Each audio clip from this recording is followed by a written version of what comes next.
তাহলে আল্লাহ তাআলাই তো যথেষ্ট আমাদের জন্য, তো আল্লাহর ইয়াকিনের উপর ওয়াদা এটাই যথেষ্ট। দুনিয়ার লোক থাকলেও আলহামদুলিল্লাহ, না থাকলেও আলহামদুলিল্লাহ।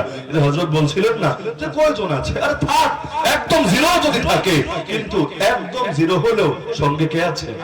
হাসবুনাল্লাহু ওয়া নি'মাল ওয়াকিল, নি'মাল মাওলা ওয়া নি'মান নাসির। আমিরুল মুমিনিন মোল্লা মোহাম্মদ ওমর রাহমাতুল্লাহ আলাইহি তো বলেছিলেন যে আমেরিকা আমাদের হুমকি দিয়েছে, জর্জ ডব্লিউ বুশ বলেছে যে আমাদেরকে 3 দিনের মধ্যে তছনছ করে দেবে, আমারে ধরে ওয়াশিংটনে তার সামনে নিয়ে হাজির করবে। তো এক ওয়াদা বুশ দিয়েছে, আর এক ওয়াদা আল্লাহ দিয়েছেন। আল্লাহ ওয়াদা দিয়েছেন ঈমান আমল ঠিক থাকলে বিজয় আমাদেরই হবে। শীঘ্রই আমরা দেখব আল্লাহর ওয়াদা সত্য নাকি আমেরিকার ওয়াদা সত্য। আল্লাহ দেখিয়ে দিয়েছেন, যদিও নিজে দেখে যেতে পারেন নাই, আল্লাহ দেখিয়ে দিয়েছেন। পৃথিবীর 800 কোটি মানুষ দেখেছে, আসমান জমিন সমস্ত মাখলুক দেখেছে আল্লাহর ওয়াদাই সত্য। বুশের ওয়াদা, ট্রাম্পের ওয়াদা, ওবামার ওয়াদা, আরো যত নেতা খেতা সবার ওয়াদা মিথ্যা। তাহলে হেফাজতের মালিক কে? আল্লাহ যেহেতু হেফাজত করেন, সুতরাং ভয়ের কিছু নাই। বিজয় দেবেন কে? ইযা আরাদাল্লাহু শাইআন হাইয়া লাহু আসবাবা। আল্লাহ কোনো কিছুর ইরাদা করলে তিনি নিজেই সেটার আসবাব এবং সেটার উপায় উপকরণ তৈরি করেন। তো হযরতকে আর বেশিক্ষণ বসে কষ্ট দেব না, আমরা সর্বদা দোয়া স্মরণ রাখবো আল্লাহ তাআলা যাতে এই মাজলুমকে সারাটা জীবন জুড়ে জালেমের জুলুম থেকে হেফাজত করেন এবং এই মাজলুমদের নেতৃত্বে আগামী বাংলাদেশকে ইসলামের বাংলাদেশ, কোরআনের বাংলাদেশ হিসেবে গড়ার তৌফিক দান করুন। আর বিশেষভাবে আরেকটা দোয়া করা দরকার ছিল, লেকিন নিষেধ করেছেন বলে দোয়াটা করতে পারছি না। তো দোয়া করতে না পারলেও অন্তত ভালো কামনাটা আমরা করে দিতে পারি। বারাকাল্লাহু লাকা ওয়া বারাকা আলাইকা ওয়া জামা বাইনাকুমা ফি খাইর। কিসের জন্য দোয়া করলাম এটা মাদ্রাসার তালিবুল ইলমরা বুঝলেই চলবে, সাধারণ মানুষরা হয়তো বুঝবে না। আলহামদুলিল্লাহ, যে সুন্নতি বয়ান আগে করতেন, বিবারিয়ার বুকেও অনেকবার সুন্নতের বয়ান দিয়ে গিয়েছেন। আলহামদুলিল্লাহ, আল্লাহ তার বান্দার দ্বারা শুধু জবানি খেদমত না, আমলি খেদমতও নিয়ে নিয়েছেন। সেজন্য আমরা বরকতের দোয়া করি, আল্লাহ তাআলা তার এই বরকত দান করুন এবং কুররাতু আয়ুন, আঁখোকে ঠান্ডা, চোখে শীতলতা দান করুন। তো এবার আসি মূল প্রসঙ্গে। এই জমিনের মালিক কে?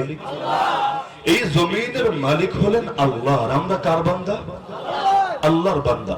তো আমরা যেহেতু আল্লাহর বান্দার, আল্লাহ হলেন জমিনের মালিক, তাহলে আমাদের কাজ কি? আমাদের একমাত্র কাজ হলো আল্লাহর বন্দেগী করা, আল্লাহর দাসত্ব করা, আল্লাহর গোলামি করা। তাহলে এই জমিন আল্লাহর মাখলুক, আমরাও আল্লাহর মাখলুক। মাখলুক হিসাবে সারা জীবনের কাজই একটা, সেটা আল্লাহর গোলামি বাস্তবায়ন করা। কিভাবে? কিভাবে? এটার নামই হলো মুহাম্মাদুর রাসূলুল্লাহ সাল্লাল্লাহু আলাইহি ওয়াসাল্লাম। আল্লাহর হুকুম এবং নবীজির তরিকা, এই দুইটা হলো মুমিনের জীবনের দুইটা চাকা। রেলগাড়ি দেখেছেন আপনারা? রেলগাড়ি চলে কয় চাকার উপর? প্রত্যেকটা সারিতে তার দুইটা করে এভাবে চাকাগুলো থাকে। যদি এমন হয় চাকা একটা আছে লেকিন আরেকটা চাকা নাই, রেলগাড়ি চলতে পারবে? যত ভালো রেলগাড়ি হোক, যত ফার্স্ট ক্লাস গাড়ি হোক, চলতে পারবে না, তার চাকা লাগবে দুইটা। আর রেলগাড়ি কিন্তু রাস্তা দিয়ে যেভাবে মনে চায় সেভাবে চলতে পারে না, তার নির্দিষ্ট পথ আছে, ওই পথ ধরেই তাকে আগাতে হবে।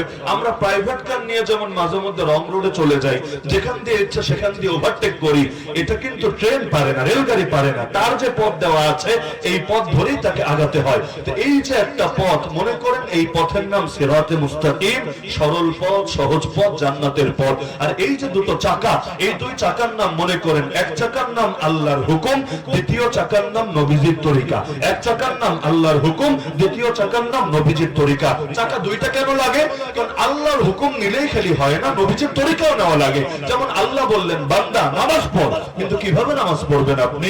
রুকু কিভাবে, সিজদা কিভাবে, রাকাত কয়টা হবে, ওয়াক্ত কখন হবে, তাকবীরুল্লাহ কিভাবে বলবেন, সালাম কিভাবে ফিরাবেন, পুরো কোরআন তন্ন করে খোঁজেন, দেখবেন দুইটা রাকাত নামাজ একেবারে ফার্স্ট টু লাস্ট কিভাবে পড়তে হয় পুরো কোরআন খুঁজে পাওয়া যাবে না। তাহলে আল্লাহ যে জায়গায় জায়গায় বললেন আকিমুস সালাহ, যথাযথভাবে নামাজ আদায় কর, বান্দা কিভাবে নামাজ আদায় করবে? তো নবী এসে সমাধান দিলেন, উম্মত পেরেশানির কোনো কারণ নাই, খুযু আন্নী মানাসিকাকুম, সল্লু কামা রাআইতুমুনি উসাল্লি, তোমরা দেখো আমি কিভাবে নামাজ পড়ি, জাস্ট আমাকে ফলো করো, তাহলে এই আয়াতের উপর তোমাদের আমল হয়ে যাবে। তাহলে হুকুম দিলেন কে? আর তরিকা শিখালেন কে? মুহাম্মদুর রাসূলুল্লাহ সাল্লাল্লাহু আলাইহি সাল্লাম। আল্লাহ বললেন হজ করো। বান্দা সামর্থ্য থাকলে তোমার জন্য হজ করা ফরজ। ওয়ালিল্লাহি আলান নাস হিজ্জুল বাইতি মান ইসতাতা ইলাইহি সাবিলা।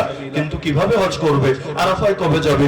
মিনায় কবে যাবে? তাওয়াফ কয়টা করে চক্কর কাটবে? কয়দিন সময় লাগিয়ে হজ করবে? কোন মাসের কয় তারিখ শুরু করবে?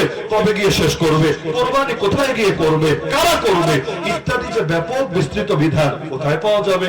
পুরো কোরআন তন্ন তন্ন করে খুঁজেন, অধিকাংশ বিধান পাবেন না। তাহলে হজ কিভাবে করবেন? নবী বলবে উম্মত পেরেশানির কোনো কারণ নাই, খুদু আন্নী মানাসিকাকুম, আমার থেকে শিখে নাও কিভাবে তোমাদের হজ সম্পূর্ণ করতে হবে। তাহলে হুকুম দিলেন কে আর তরিকা শিখালেন কে? মুহাম্মদুর রাসূলুল্লাহ সাল্লাল্লাহু আলাইহি সাল্লাম।